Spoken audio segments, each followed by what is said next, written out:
మరి జగన్మోహన్ రెడ్డి గారు 2019లో ఈ విధంగానే ఈవీఎంలు ట్యాంపర్ చేసి గెలిచినాడని ఆయన్ను నేను ప్రశ్నిస్తున్నాను. ఆయన ఒక సీఎం హోదాలో ఉన్నాడు, 5 ఏళ్ళు పని చేసినాడు. ప్రజలకు అందుబాటు లేకుండా ఆయన ఒక మహల్లో కూర్చొని ఏ విధమైన రివ్యూలు లేకుండా, ఏ విధమైన మీడియా డిస్కషన్స్ లేకుండా ఒక్కసారి కూడా మీడియాతో ఒక్కసారి కూడా ఆయన సమావేశాలు నిర్వహించుకోవాలి. పరిపాలన గురించి ఏ విధమైన ఎక్స్ప్లెనేషన్ ఇవ్వాలా. ఈరోజు ఘోరాతి ఘోరంగా ఆయన పరిపాలనకు సంబంధించిన ఒక రెఫరెండం ప్రజలు ఇచ్చినారు. అది రెఫరెండం ఎంత ఉందంటే 151లో 5 దూసేసి 2 ఒకట్లు ఇచ్చినారు. దీనికి సిగ్గుపడాలా? నువ్వు చేసిన తప్పులకి కరెక్షన్ చేసుకోవాలా. నువ్వు పరదాలు కట్టుకోవడము, చెట్లు నరికేయడము. ఈరోజు చూస్తే రిషికొండ ప్యాలెస్ చూస్తే ఎన్ని వేల కోట్లు, ఎన్ని వందల కోట్లు వాళ్ళు దుర్వినియోగం చేసినారు. ఇక్కడ ప్రజలకు తిండి లేకుండా, రోడ్లు లేకుండా, మౌలిక వసతులు లేకుండా, హాస్పిటల్లో సరైన సౌకర్యాలు లేకుండా ఈ 5 సంవత్సరాలు మగ్గిపోయి వాళ్ళ యొక్క రెఫరెండం ఇచ్చినారు.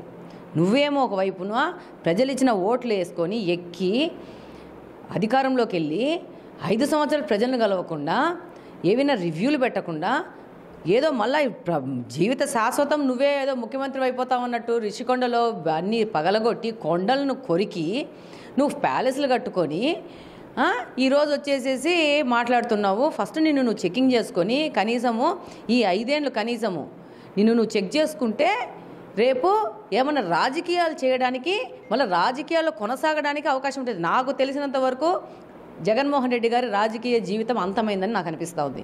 అయితే మేడం, గత 2019 కావచ్చు, 2024 కావచ్చు, 2019లో 151 సీట్లు ఇప్పుడు మాజీ సీఎం అయిన జగన్మోహన్ రెడ్డి గెలుపొందినప్పుడు ఈవీఎం ట్యాంపరింగ్ అనే క్వశ్చన్ మీరు వేసినప్పటికీ కూడా దాన్ని ఖండించారు.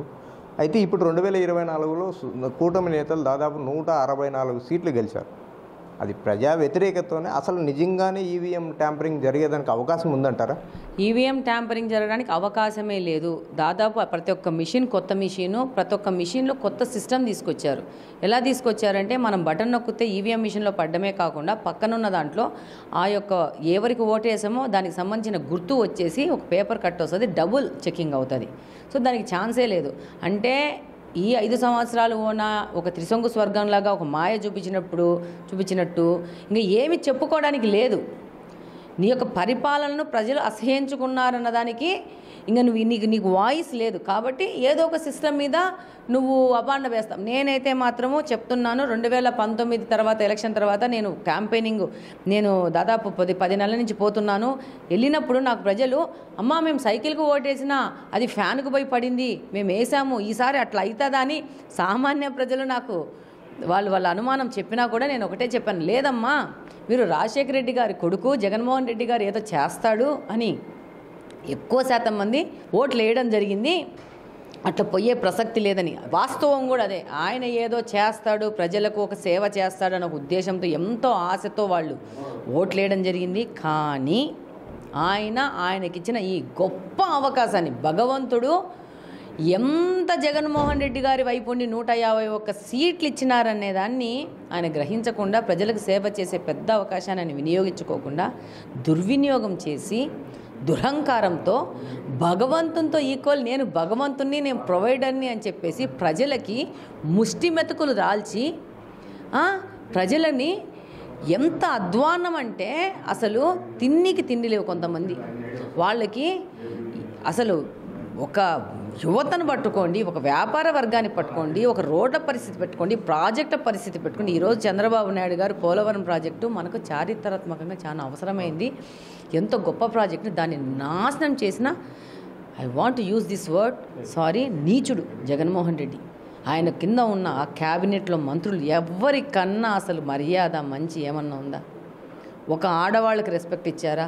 ఒక యువకులు వాళ్ళు స్టడీస్ ఫినిష్ చేసుకొని బయటికి వస్తే వాళ్ళకి భవిష్యత్ ఏందని ఆలోచించినాడా? వేల కోట్ల, లక్షల కోట్లు, మంత్రులు వేల కోట్లు, ముఖ్యమంత్రి లక్షల కోట్లు, కింద నాయకులు 100 కోట్లు సంపాదించుకొని ఆంధ్రప్రదేశ్ని దోచిపడేసినారు.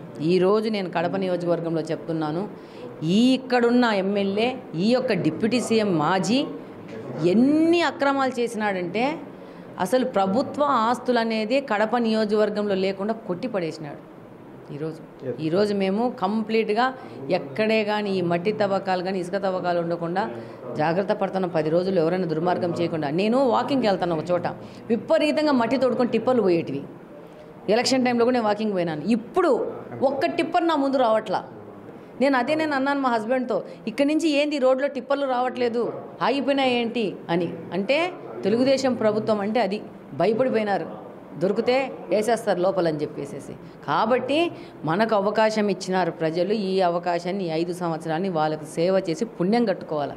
అంటే మేడం ఇప్పటి వరకు ప్రమాణ స్వీకారం చేయాల ఆన్ డ్యూటీనా కడప రెడ్డమ్మ? ఎప్పుడో ఆన్ డ్యూటీ ఎక్కినాము, ఎప్పుడో రివ్యూలు చేసినాము. అలాగని ఇక్కడ శాశ్వత నీటి పరిష్కారం దిశగా అది మా టాప్ ప్రయారిటీలో ఉంది. దాని మీద సరైన ఎస్టిమేట్స్ చేసుకొని 2-3 ప్లాన్స్తో రమ్మని ఇరిగేషన్ డిపార్ట్మెంట్కి చెప్పడం జరిగింది. అలాగనే వీళ్ళు కబ్జా చేసిన వాటిలో 5 మోడల్ లేఅవుట్లు తీసుకున్నాము. వాటి మీద టాస్క్ ఫోర్స్ పెట్టేసి ప్రభుత్వ స్థలాలు కలిసి ఉన్నాయని దాని మీద చెక్ చేయడం జరిగింది. వాటికి పర్మిషన్ ఉన్నాయా లేదా అని చెప్పింది.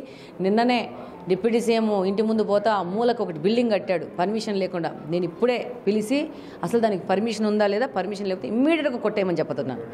మాకు రూల్స్ ఉన్నప్పుడు అందరికీ రూల్సే, అందరికీ రూల్స్ ఉన్నప్పుడు మాకు రూల్సే, అంతే. నేను తప్పను, ఎవరిని తప్పనియను, అంతే. For more videos like this, subscribe Big TV channel.